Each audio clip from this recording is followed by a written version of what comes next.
जानवर अंतरिक्ष में एक सफर की शुरुआत।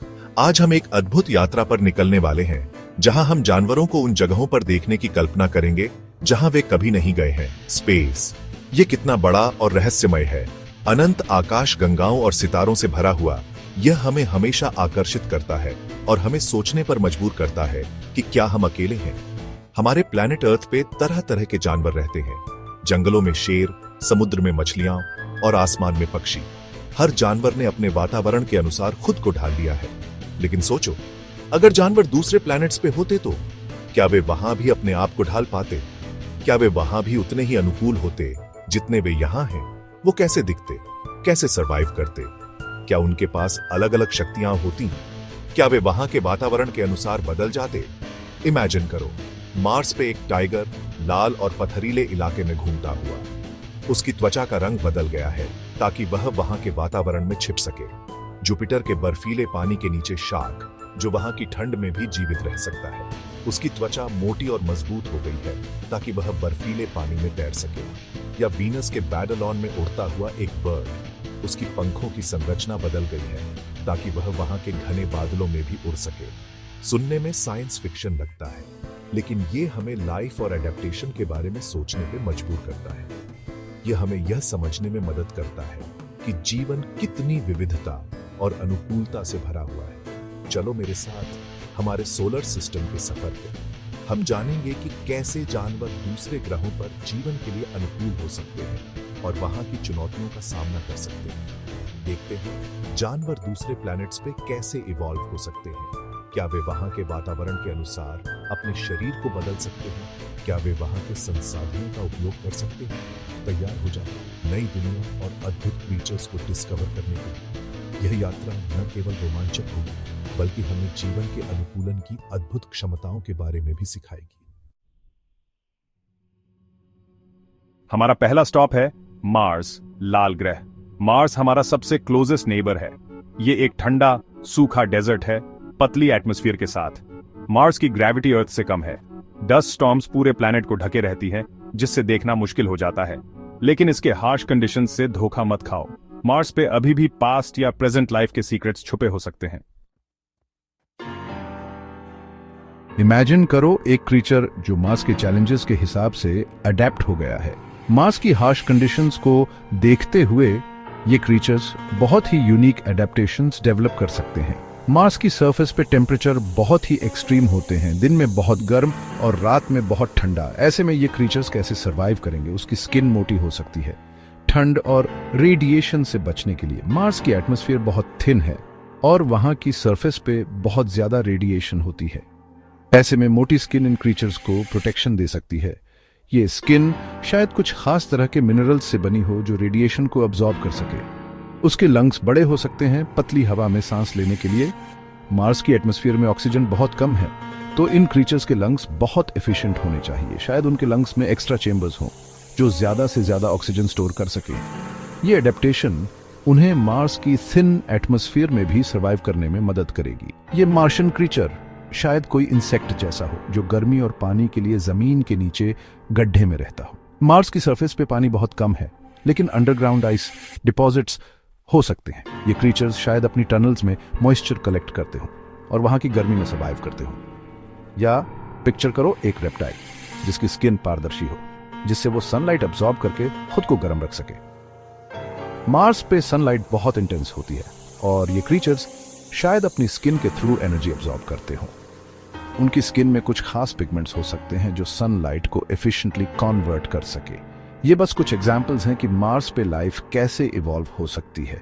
मार्स की यूनिक कंडीशंस को देखते हुए वहां की लाइफ फॉर्म्स भी बहुत ही यूनिक होंगी। शायद वहां पे ऐसे क्रीचर्स हों जिनके बारे में हमने कभी सोचा भी नहीं हो। उनके एडेप्टेशंस और बिहेवियर्स हमें बहुत कुछ सिखा सकते हैं।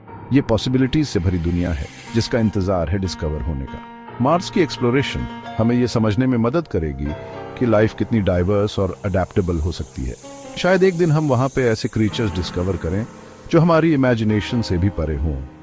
ये जर्नी बहुत ही एक्साइटिंग और आई ओपनिंग होगी।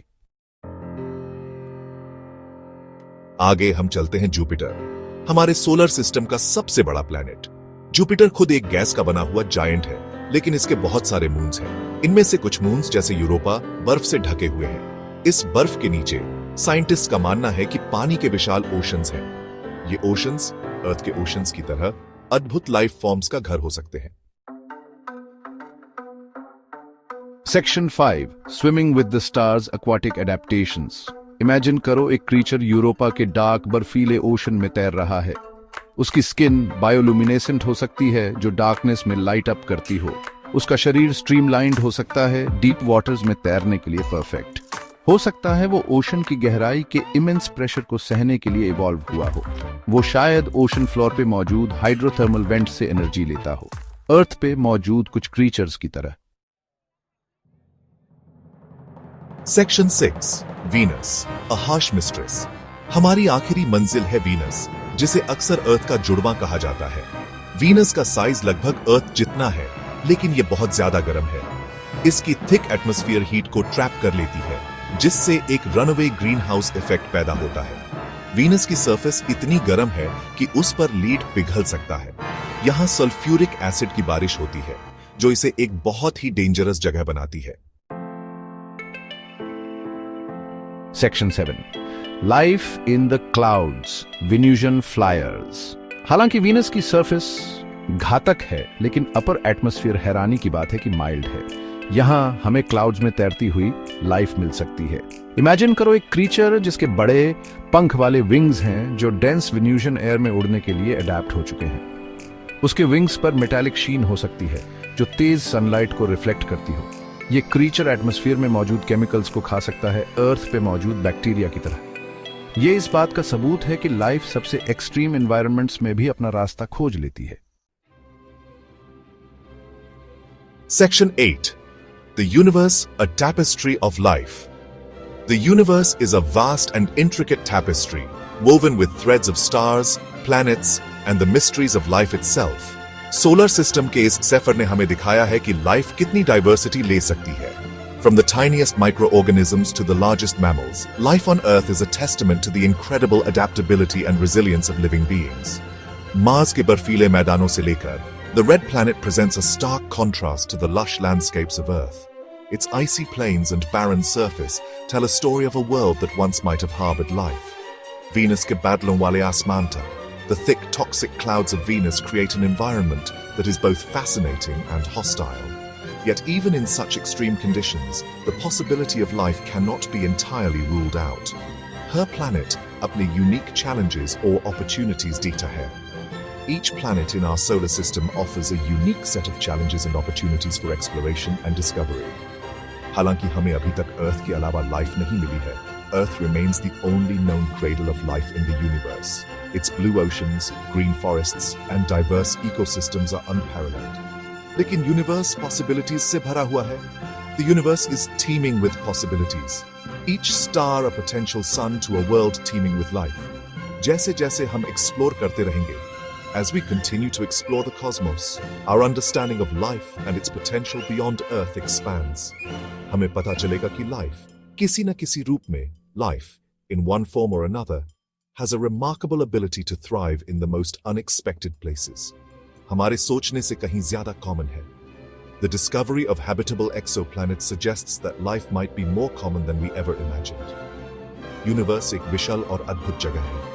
The universe is a vast and wondrous place, filled with cosmic marvels that challenge our understanding. और हम अभी इसके secrets को uncover करना शुरू ही कर रहे हैं. We are only beginning to uncover its secrets, with each discovery opening new doors to the unknown. कौन जाने कौन से incredible life forms हमारे discover होने का इंतजार कर रहे हैं? Who knows what incredible life forms await our discovery, hidden in the far reaches of space, waiting to be found?